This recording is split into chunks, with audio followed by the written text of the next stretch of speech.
Hey there, how are you today? I just wanted to bring this message to you because I believe that we are creating a whole new identity around leadership.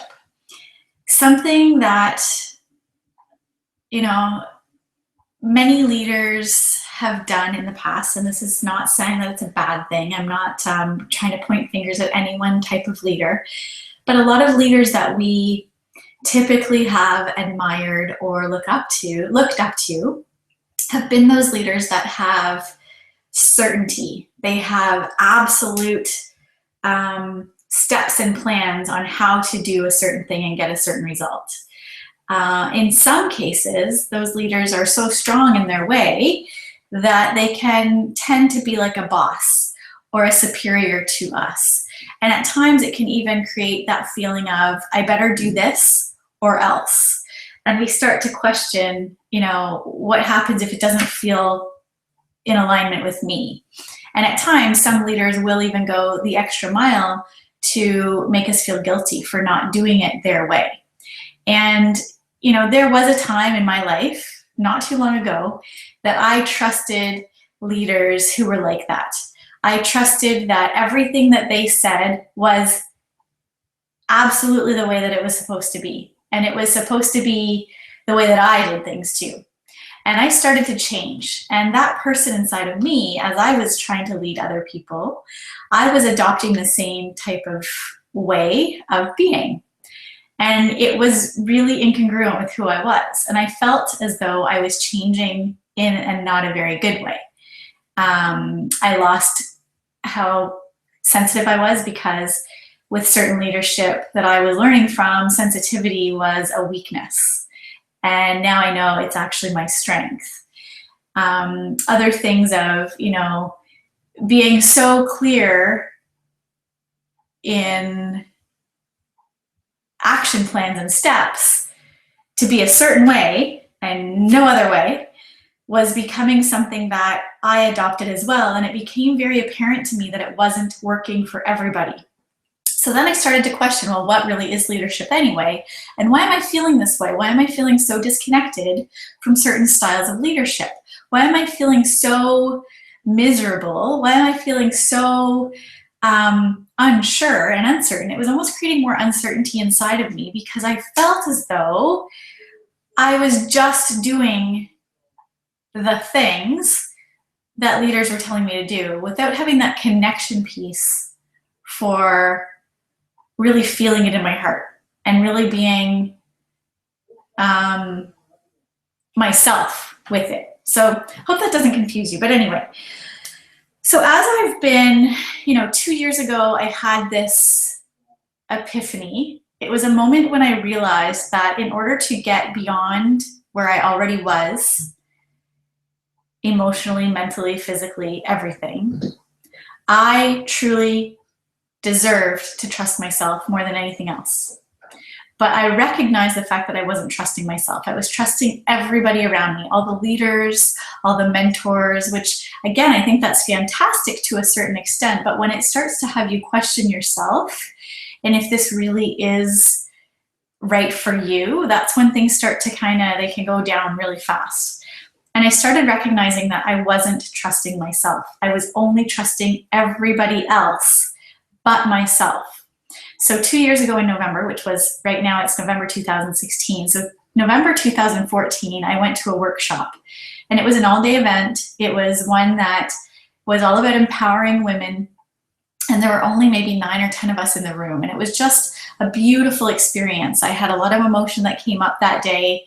A lot of transformation was starting to take place. The layers were coming off, the masks were coming off, and I was standing into my own being of who I was and who I wanted to be and who I've always been, but became someone else to try to please or respect certain people that I thought that knew more than I did of what was best for me.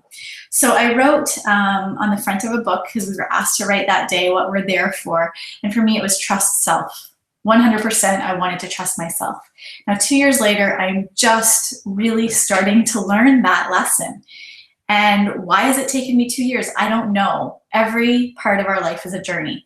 But one thing I do know is as I connect trusting myself with leadership, I know 100% that all leadership, as much as it seems similar, is so different, and we really, really deserve to embrace the differences and also respect the fact that we are drawn to a certain kind of leadership more than we're drawn to another kind of leadership. And I recognize now that the leadership that I was once drawn to is no longer my way of leadership. I don't connect with that way, and I certainly don't teach that way. And I'm grateful for that. I'm grateful that I've learned this lesson the hard way. And not to say that the lesson was hard, because certainly all lessons have their goods and their negatives. But some of those moments of me getting so down and out about certain things, feeling so guilty, feeling like I wasn't worthy, like I wasn't enough, like I was less than, like I was, like, who am I to think that I can do something when I'm not doing what they're doing? Things like that, that I just started to beat myself up. And it's been since that whole focus of trusting self, and I'll share the book cover with you. I've actually shared it with some people recently, but this is something I'm still working on. Trust self. And the whole idea is the leadership that I once believed was the only way of leadership is now just one way of leadership. So I will share with you what some of my ideas around leadership are. And if this resonates with you, then chances are you and I share a very similar belief about leadership. And if you don't agree with this, it's not to say that we can never talk again, we can never do work together. It just means that if you're looking to me for mentorship or leadership advice or an example of leadership, I might not be the one that is aligned with your type of leadership. And that's okay. We all have our own way. But I just feel so grateful now that I recognize that there are differences, and it's okay to lean towards one versus another. So at this point, some of you have probably heard of Peta Kelly, and if you haven't, she's a wonderful mentor of mine who I have recently, in the last year, have been really aligned with. And every single time she speaks, I can pretty much 99.9% of the time say that I agree with her. I feel like she's speaking my language. I feel like everything she says is exactly what I was feeling and already working on. It's almost like that confirmation. It's like her type of leadership resonates with me. And I'll explain why in a minute. Some of you may already know some of this stuff because you followed her as well. And others, this may be totally new, but it may give you that breath of fresh air to say, wow, thank goodness there is something out there that I feel I connect with. And for those of you who are a different type of leadership, please feel free to get that out, share it with the world, because there are going to be people who don't resonate anything with what I say, but they want the leader like you to show up and start speaking from that place that you believe is about leadership. So let's see. So for me, I look at this and I think there are times in my life, and I don't know if you felt this way. Have you ever had a time in your life where you had a leader, either in your career, your business, your school, your family, wherever that might be, a leader come to you and basically put you down for not doing something the way that they recommended, or you didn't follow through with something that you said you would follow through with. So their way of being a leader is to call you out on it in a harsh way, and somehow hoping that you're going to learn from that, but it actually makes you feel worse and you start to shy away and even almost step back or quit whatever it was that you were working towards. Have you ever had a time where you're so discouraged because of something a leader has said to you that you truly felt like just giving up because you thought, you know what, if that's what this is about, I'm not here. I'm not here for the right reasons. Have you ever felt so bad about yourself after hearing from a leader that you respect that you started to think, you know what, if that's what they think about me, then, or if that's what their message is portraying to me. Now, we take the message as we hear it, as we are capable of hearing it, and sometimes their purpose in their message is not to hurt us, but we get hurt based on our perception of it or interpretation of it. And I know I can put my hand up to all of those things. I have had some great leaders in my life, and I still do, some of which have created a really negative tone in my life, and times where I've actually had to step back and really be clear on what is it that I'm looking for in a leader? What is it that I'm looking for in a mentor? And a lot of times it is not that heavy fist. It is not that do, be. It is the encouraging of lifting me up rather than pushing me down. And a lot of leaders don't even realize that they are pushing us down.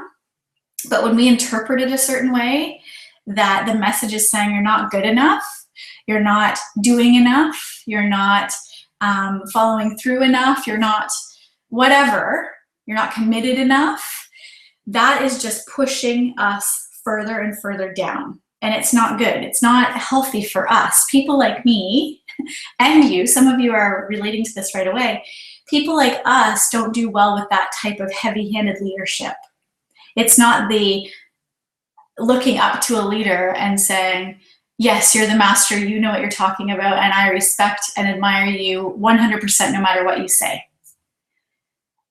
I just know that I'm not that person anymore. If something that is said or something that comes out of somebody doesn't resonate with me, I am okay to let that go and dismiss that now. Where before I would be like, oh my gosh, now I'm so stressed.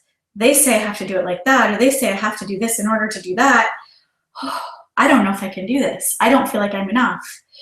And that's the defeating part. That's the part that makes us want to give up.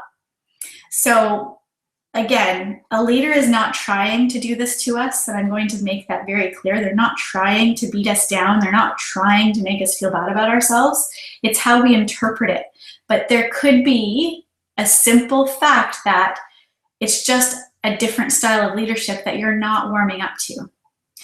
I want to feel encouraged. I want to feel supported. I want to feel up and happy about the leadership or the mentorship that I'm creating and getting.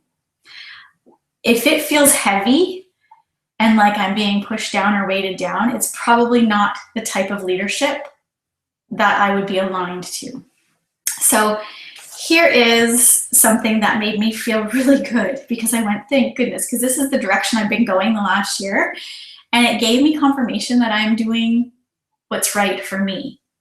And if it's right for me, it's right for some other people like you. And the cool thing is I'm not looking for a big following. I'm not looking for everybody to lift me up and say, yay, Tara, you got what it takes and you're our leader. That is not what I'm looking for. I am looking to impact people who can relate to how I've felt in the past and maybe how you're feeling now, and give you the idea that leadership is about being humble. Leadership is not about being better than anyone else. It is not about being the guru, the know-it-all person, the one that has all the answers. That is not leadership to me anymore. It really isn't. And those who make it sound like they know everything that we need to do, those who make it sound so easy, those who never express the struggle or the vulnerability or the transparency or rawness of what they go through, but they expect everyone to go through it without realizing that, yeah, there's going to be some hard times. There's going to be some negatives. The people who just keep plowing through looking like it's so easy are not the types of leaders that I can align with right now. I just know that myself. And the reason is, it is defeating.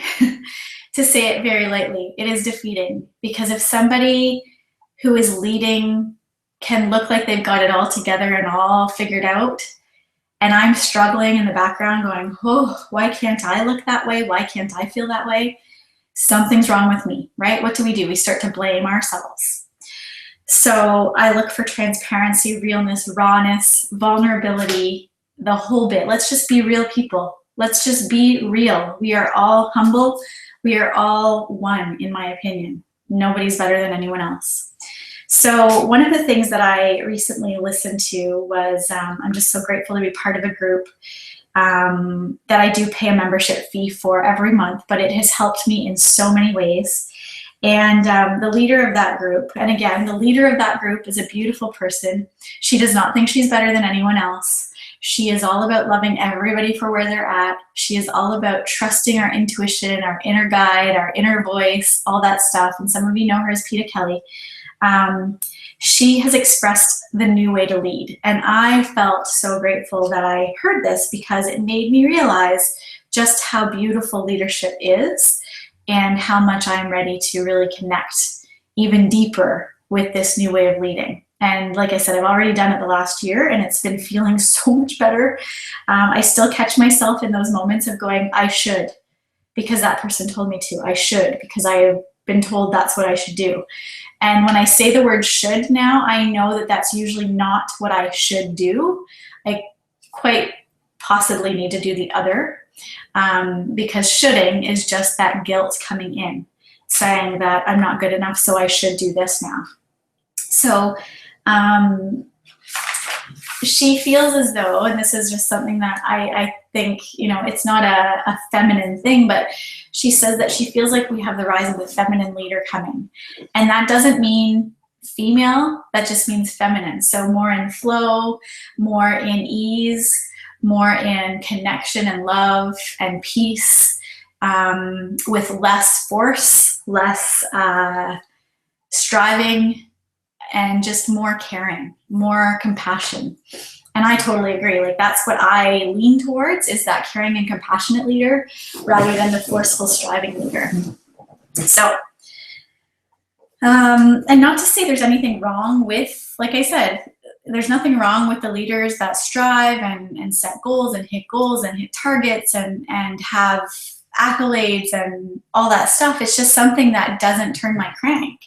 And that's not a bad thing. It's actually okay for me to be that person that doesn't go after the accomplishments anymore, or that carrot being dangled, or for some of us that are in the same business, the ranking. Like, that stuff doesn't matter. It doesn't matter. If I'm happy, I'm not happy because I've hit those things. I'm happy because I'm the person I want to be.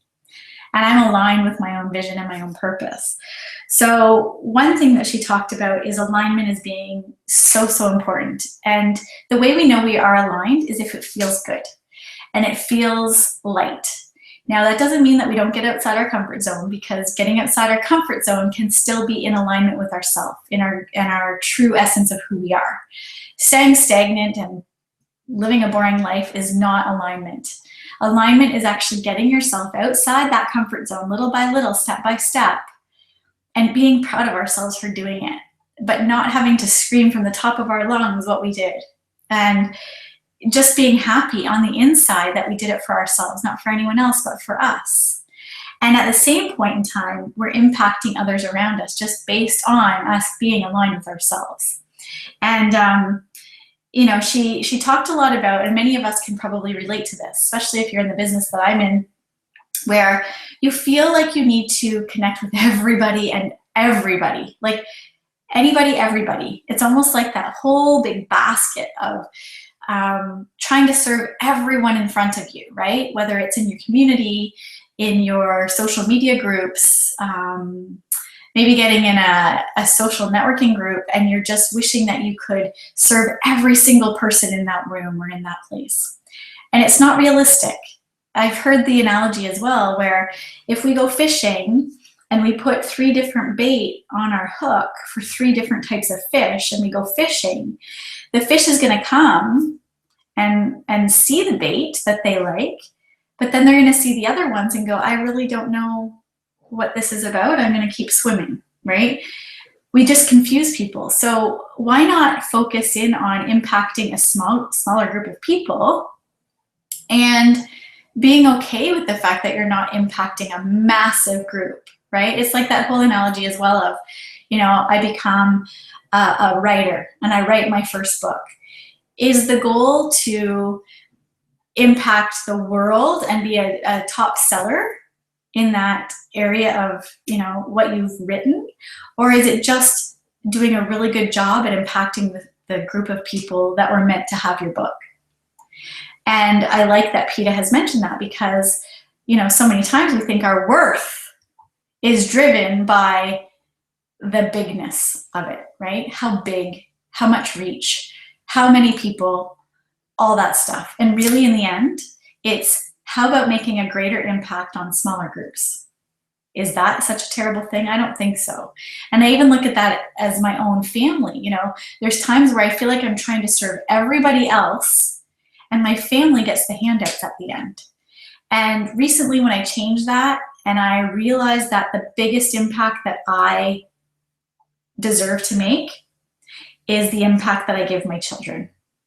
It's not about serving everyone else's children all the time, as much as I would love to do that, and I'm a teacher at heart. I would love to serve the whole community where I live and impact and reach all those kids. But I also know that the more reach sometimes means the more watered down. And if I'm watering down the reach that I'm giving my own children, that is a really depressing day, because my children deserve that. And so do other kids, but my children should never sacrifice the fact that they don't get the best of me if I'm giving my best to everyone else.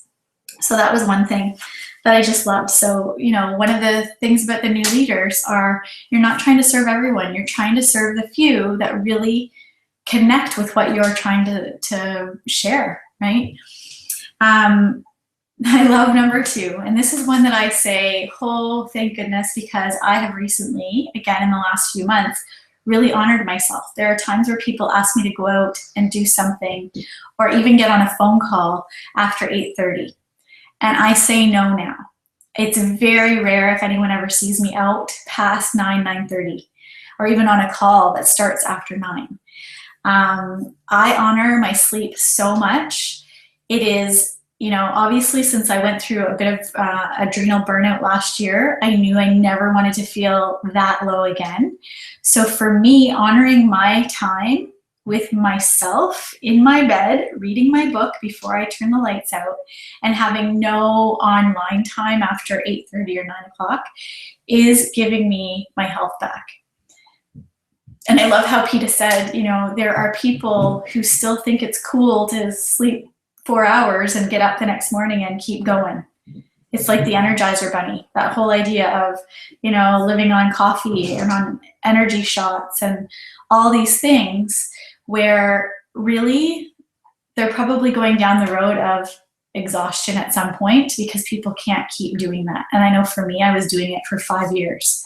There were times when I wouldn't get to bed till midnight or sometimes after, because I was so strong and doing things for everybody, saying yes to everything, being on every call, being at every single event that I could. And I burned myself out, and it was a hard knock, but it was a big lesson. And that's something that even before Peta said that, I have honored for myself, that I now go to bed, and I'm usually lights out, sleeping before 10 o'clock. Actually, lately it's been before 9 o'clock. I'm done. When I work all day and I give it my all day, at the end of the day, I'm done. And if I try to push myself beyond that window, I'm probably going to be pushing my adrenals beyond that window, and then they are going to, again, fail me eventually. So I really honor my sleep. And I also honor that if I wake up at 6:30 and I'm still tired, I will go back to sleep. But if I wake up around 6:30 and I'm feeling energized and I feel like I've had a great sleep, I will get up and I'll honor myself and do my yoga meditation and my soul journaling. And that's working really well for me. I don't put the pressure on myself that I must get up at 6 or 6:30 every day, because there are nights where I might not have had the best sleep, or I might not have fallen asleep at 10 o'clock. It might have taken me another hour to fall asleep. I am honoring the fact that I will know if my body is ready to wake up or not. And I'm not beating myself up anymore. So that was the second thing that she talked about. And the third thing was, well, actually one thing again, just to go back to that whole alignment piece, and this is to say that some people watching this right now are all about all in all the time, running, fast-paced, right? And there's nothing wrong with that. But what you must remember is that if you're moving fast, do you feel good or do you feel bad? Are you feeling aligned or are you feeling misaligned? And if you feel misaligned, then it's not a good thing. It feels heavy. So you might want to slow your pace down, right? If you're feeling so overwhelmed, and like, I used to say the word overwhelmed all the time. And I still catch myself at times say, I'm so overwhelmed, or I'm feeling so stressed. That isn't cool. I'm sorry, that's not cool, especially going through adrenal failure. It's not cool to be stressed. It's not cool to be overwhelmed. So if I hear myself saying those words, I know that I must take time for self-care. I must take time to slow down. And that is something that I also honor and admire when leaders can say that, because it's not about all in all the time. It's not about running a race as fast as you can go and then crashing at the end. And there are times when leaders are probably doing that and they're crashing at the end and they won't even admit it because it's too fragile. It's one of those things that I can't admit that I burned myself out. And that's why I was very public with my burnout when I had it last year, because I am a human being. I am not Superwoman, and I'm not going to pretend to be Superwoman because I tried that. I tried to have it all. I tried to do it all, and it didn't work. So I wanted to be real about it. And that leads me to the third thing that she talked about. Be raw even when it's tough to be raw. This is so important, and I'm sure that many of you can relate to the times where you know a leader that you highly respect and admire who never really tells you any of their struggles. You never hear a word challenge come out of their mouth. It always seems like everything's going well all the time. And chances are, if they're a human, and I'm assuming that they are, they're not some super powered robot, then they have challenges. And it's the people who, in my opinion, the people who are willing and courageous enough to share those moments without venting, without creating drama around it, but just being real and coming from that place of vulnerability and authenticity and being transparent. Those are the leaders I'm drawn to. The leaders that show me that it's not about perfection. The leaders that show me that it's not about being this superhero that everyone else would love to be. It's not about, all the great things that they're doing. It's about, you know what? Here I am today with my hair tied back or my hair greasy, or the fact that, I don't have everything together today. Whatever that is, right? I don't have everything together today, and it's okay. I can still lead from that place because I'm real, right? So I love that she brought that up. Number 4, like many of us have heard before, and I still truly believe this, is learning that failure is okay. Embracing failure, loving failure, recognizing that failure is part of the process. The only way we fail truly is if we quit altogether. So in order to keep moving forward, to always be learning, improving, growing, we have to fail. Some of us fail faster because we keep trying more things more often. But it's okay to fail. That's totally normal. And it's about not being so afraid to fail. I think so many times many of us do stop ourselves because we are so afraid that failure is going to feel really bad. It's going to look really bad. People are going to judge us. People are going to laugh at us. Whatever it is, people are going to say, I told you so. That's what makes it hard to fail. So sometimes people just stand so tall and so strong in hopes that nobody's ever going to see them fail, right? And that goes hand in hand with that number 3 of being really real, no matter how hard that is. And number 5, I actually was like, oh my gosh, thank you so much for this one. This one was not necessarily my favorite because all of them are, but this one made me feel a sense of I can breathe again. And this is one that I've really seen, I'd say, since last June. So June 2015, I went to a David Wood event in Vegas. Thank you, David, for that event, and Colin James and so many other amazing leaders. That event showed me this number 5, about how I do not need to be driven by the spotlight, right? I'm not looking for a popularity contest. I'm not looking to the leaders that, I need a picture with them. I'm not looking at this person's a superhero in my eyes, so they're just the best and I'm going to do everything they say without questioning it. It's not about the spotlight. It's not about the rank. It's not about being the best. It's not about the guru. It's not about having the desire to be the best. Like, I can't stress this enough. For me, it is not about how high, how fast, how much. It's not about that anymore. At one point it was, because I thought that's the way it had to be. I really did.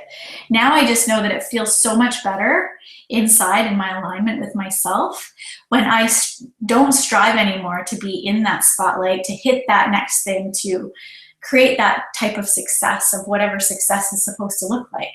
To me, success feels inside me that I'm aligned, that I'm impacting people, that I'm impacting myself, that I'm impacting my family, that I'm creating my own motivation, that I'm creating my own inspiration, and I'm finding it on my own without having to ask other people outside of me to get it. Of course, I've got mentors and leaders in my life that I learned so much from. We always will. But I'm very selective with who I listen to and who I take advice from. Because if the advice is going to push me to a level that I'm going to crash and burn, I'm not interested. If listening to that advice is going to make me feel light and healthier and more worthy and more inspired in myself because I believe in myself now, that's the kind of leader that I want to surround myself with. But the moment that I feel a bit of guilt, a bit of like less deserving, less worthy, less capable, the moment that I feel talked down to or made to feel like I'm not enough, those are the leaders that I have to put my hands up and say, I can't do it anymore. Enough is enough. And there really doesn't have to be a time like that because, as I said before, we all have a choice in what kind of leaders that we allow ourselves to take advice from. And certainly when people are successful, you think that we should take advice from those people all the time. It might be for a season, guys, and that's okay. It might be for a season. It may give you the results that you were looking for in that season of your life, but it may not be the leader that you're going to go to every single time for the rest of your journey. And it's okay. They're not going to hate us for it, and we're not going to hate them for it. It's not about that. It's about aligning ourselves with the people that we know we can learn from most. And really, the best person that you can learn from is yourself. I think we put so much emphasis on trusting people outside of us more than we trust ourselves. And if we actually got really quiet enough to listen, and I'm not saying that you have to go meditate, because it's taken me until this year to actually try to do the meditation thing and take time to breathe, take time to relax more, take time to be in ease more than in stress. And when I catch myself in that place of stress, I come right back to, okay, Tara, trust yourself. You know what's right for you right now. And you know that pushing yourself a little bit further isn't going to do it for you. It's actually going to be, let's take a deep breath. Let's pause. Let's change our focus and do something that gives myself self-love and self-care and self-respect. So with that, guys, I just want to say thank you for being the person you are. I really believe that every single one of us is really doing the best that we can with what we have. And if there are times where you're feeling defeated, ask yourself why. Is it what you're choosing to believe about yourself?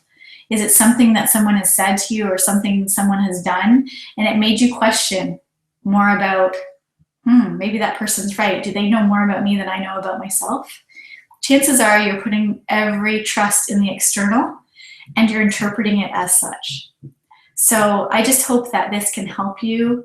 And if this is new to you and you're kind of now starting to have some light bulbs go off about leadership and about what you feel great with and what you don't feel so good with, this could be the lesson for you to start really taking a really good look on what type of leaders you deserve to align yourself with and the leader that you deserve to become. You're already a leader, but are you doing stuff because you've been told that's the way you should do it and you're leading that way and you're leading with that force?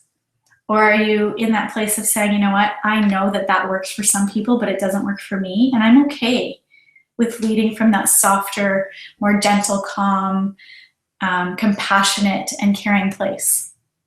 Because for me, leadership is lifting people. It's never about putting people down. And if anyone feels put down in my circle of influence, and like I said before, I know that we all interpret things differently. If anyone in my circle directly or indirectly feels let down or pushed down because of something that I've said to them, that would crush me. It would really crush me because I never want to come from that space. And I know that I've come from that space in the past and it didn't feel good. It didn't feel good for me to do it. And I'm sure it didn't feel good for those people to hear it from me. So I just, yeah, I'm trusting myself, guys, and I feel so much better. So learn to trust yourself, learn to follow the leader that you align with and not the leader that's louder or more forceful, because sometimes we always think that the leader that's the loudest is the one who's right. They might be right for some people, but they might not be right for you, and that's okay. We can still love them for where they are and love ourselves for where we are, because neither one of us is better than the other. It's just different, right? We're all different. So honor that difference and go out there and impact a couple new people. That's all. You don't have to impact the world, but impact the people that really matter, the people that are looking to be impacted by you. All right? And we'll keep doing the best we can with what we have. Take care, you guys. Bye for now.